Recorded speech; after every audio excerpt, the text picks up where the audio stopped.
Matt Lenahan, Boxing Social, in association with Empire Fight Store. Delighted to be joined by Josh Warrington. Josh, not seen you since fight night. Obviously, you've had a lot of time to reflect, look back. Seen quite a few videos flying back and forth. But before we get into any of that, how's things? How are we? Yeah, good. We're all good. Been back in the gym recently. Had a fair few weeks off, sulking, crying, moping about, eating, making cheesecakes. But yeah, good to get back into the gym and just let the arms flow, let some liver flow. Well, look, let's not go over what was, in quite a few people's eyes, a bit of controversy towards the end and things that happened in the fight. I think we've sort of all done that to death a little bit now, and yes, everybody knows. But let's talk about your actual performance, because obviously I think it was sort of a bit overshadowed by obviously how the fight ended. Said to your dad there, look, a lot of people wrote you off going into it, apart from certain people in you, obviously everyone in your team, people who knew how hard you were working. And you showed up on the night and you were winning the fight, dominating the fight, if we're honest. Although you didn't get the victory and the belt, is there not a party that looks back and goes, you know what, I'm still at this level kind of thing, and that you've got plenty left in the tank at what, 32? 33 now. Sorry, 33? 33 was my birthday the other day. No, you know what? Yes and no. No, because I knew in the gym, I had been saying all throughout the year since the Lopez fight that I'm still got it, and mentally going into the Lopez fight I was in a bit of a bad place up there, and that was just one bad night where I started slow and people were going off that. Josh, mate, you didn't look same, mate. Wow, anytime you've got enough money, mate, anytime you call it a day, you know, you've given us some good memories. I'm like, listen lads, there's plenty left in the tank, there's plenty left, and you know, the lads who I'm training with and my sparring partners will say, bloody hell, you're sharp, and I just needed to confirm that. And I knew all the way throughout camp, you know, that I had boxing ability to outbox Leigh, outfight him if I needed to. And my confidence throughout camp never dropped. Sometimes you get near to a fight and you start thinking, actually, you know, you can sign a fight and think, yeah, I'm going to smash this guy up. Natural, isn't it, though? You have your highs and your lows, and good days and bad days. But you might finish a bad sparring session and you might think, actually, fucking hell. And then you might see a clip of the fight as it closer it gets to the fight, and you think, it might be a hard night this actually. But all throughout this camp, our confidence was so high. You know, I shouldn't have a problem. It's going to be all right. Just make sure I keep my head until fight week, because the last fight, I was bad going into fight week, so it was all just keep your head. Fucking hell, I would enjoy myself in there, man. I walked to the ring with fucking smile on my face. I was in the ring laughing and joking with my fellow, like, let's fucking switch on. We're going to beat this man up tonight. And after round 1 and 2, well, after the first couple of rounds when I started settling down, man, it was like, this is why I fucking do it. This is why I still, it was right buzz. It was right old buzz until that round 7.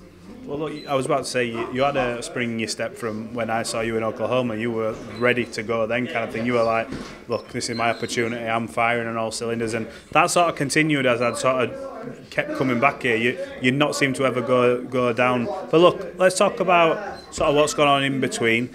I think there was a period after the fight where Leigh sort of gave you credit and you gave Leigh credit. But with everything that's gone on, there's been a lot of back and forth videos. What do you make of Leigh and some of the clips he's put out? I think he had a couple of years, both in one, you, I think Michael and your dad talking about power and this, that and the other, and a few highlights.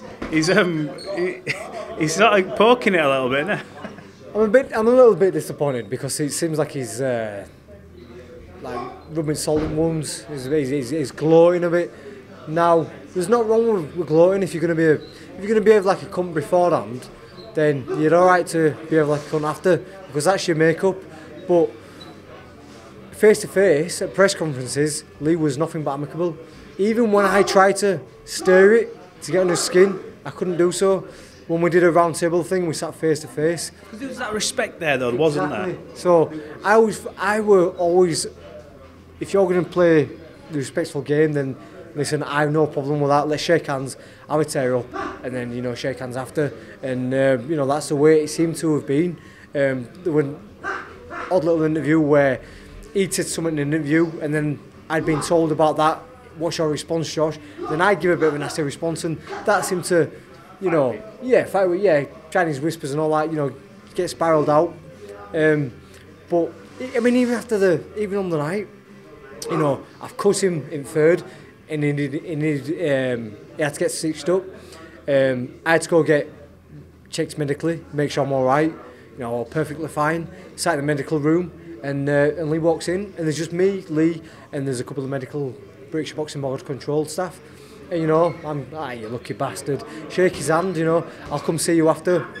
Didn't get a chance to go see him because I had to do my drugs test and all that. And, you know, but in that room, I wished him all the best. You know, said we had a fantastic fight, and, you know, said we'd love to get on again. And it was not amicable. You know, it like, it's as raw as it can be. But, do you think his response is because obviously, regardless of how it ended, do you think because you put a couple of videos out saying, look, this is what I believe's happened, do you think he's looking at going, maybe a bit salty about what's happened? Do you think he's going, give me some credit? Do you think that's what he's looking at when you were just trying to explain what's happened, kind of thing? Talk me through it. Well, yeah, I think so. I have actually seen an interview where he said, I just wanted some credit. Mate, the credit's there, but you can't ignore the elephant in the room, which is the how it ended.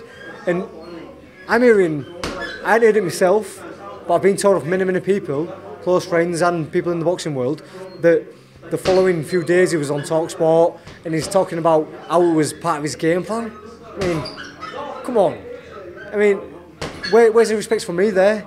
You've been getting your ears fucking boxed off, your head pinned back and forth from round 1 to round 7, and then you catch me, stumble me and put me over, ref stops it, all of a sudden that was part of the game plan. Fuck off, I'm not having it. So, yeah, I got dressed about the situation, and obviously it annoyed me because I was fucking breezing the fight. And when you see the official scorecards as well, you know, even in the post-fight interview, he didn't really give me no fucking credit.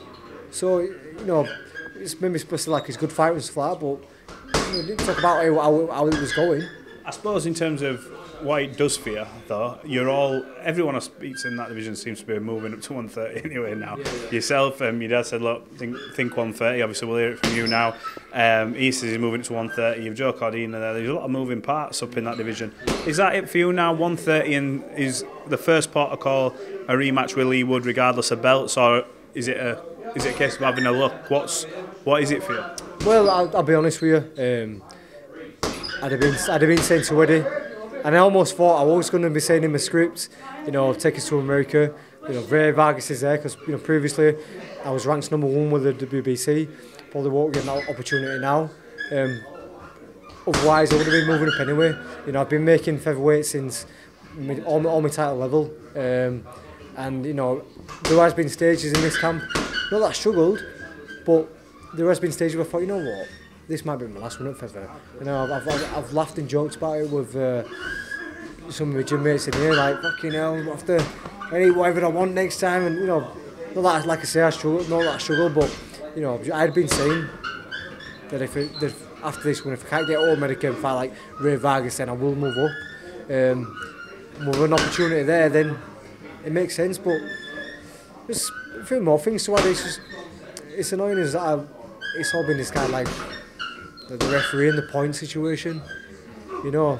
That seems to annoy you, your dad, and most people more than the actual stoppage, because there wasn't really, felt like when you did it, I spoke to you about this, like when we saw in Oklahoma, they made a big thing about it before. They said, you throw a punch and you turn your head and it catches you there, that's not nobody's fault kind of thing, unintentional, whereas you grab, your rabbit punching. But in terms of moving on from any controversy, there's some huge fights for you.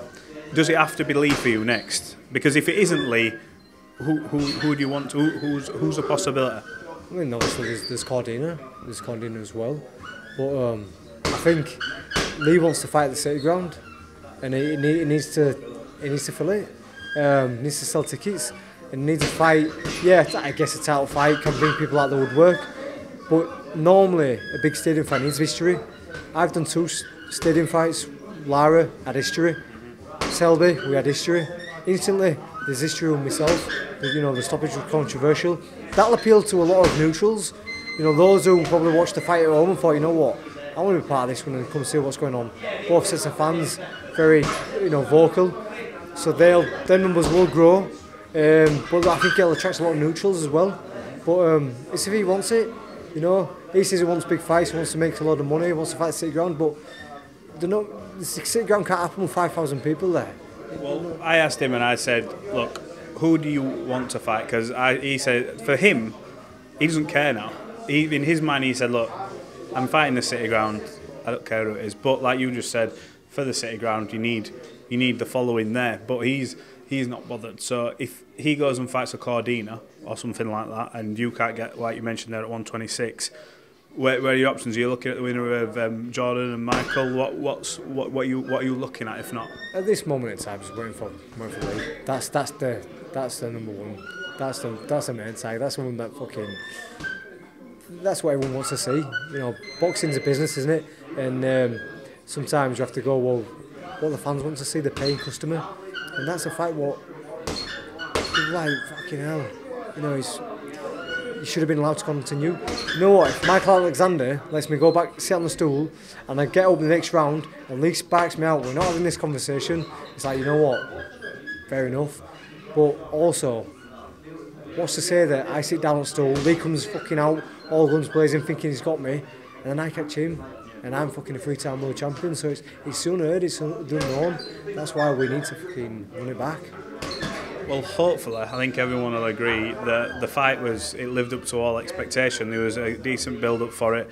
It was an electric atmosphere, as normally is when you get two big followings. Obviously, yours over the years has proven it. Leigh over the last couple has had fairly decent support. So, you got a message to obviously the fans who got behind you, the people who were there. You had a big turnout again, like I said, and message of hopefully when you will be back. Well, like I say, seems to be out of my hands at this moment in time.